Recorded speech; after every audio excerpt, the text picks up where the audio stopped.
Sir, सोलापुरातील एका धार्मिक स्थळामध्ये वेगळी घटना घडलेली आहे. काय नेमकी घटना आहे आणि काय ते प्रकार? काल रात्री सोलापूर शहरात अंतर्गत MIDC पोलीस स्टेशनमध्ये एक फिर्यादी येऊन फिर्याद दिलेलं होतं. त्यांच्या मुलीला त्यांच्या घराजवळ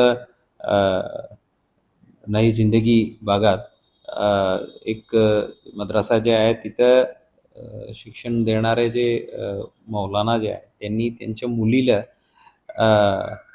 काही अप्रिय स्पर्श केलेलं होतं म्हणून त्यानुसार चौकशी करून ताबडतोब आम्ही 53 वर्षाच्या आरोपीला ताब्यात घेतलं होतं आणि जे पीडित मुली आहे तिलाही आम्ही प्रोसिजरनुसार पूछताछ करून आम्ही MIDC पोलीस स्टेशनमध्ये BNS 7478 पोस्को कायद्याच्या 8, 10, 12 आणि ज्युव्हेनाइल जस्टिस ॲक्टच्या 75 कलमान्वये गुन्हे दाखल करून या आरोपीला आम्ही अटकही केलेलं होतं. आज या आरोपीला आदरणीय कोर्टासमोर हजर करून 2 दिवस पोलीस कस्टडी मिळालेल्या आहेत. त्याच्यावर पुढील तपास चालू आहे.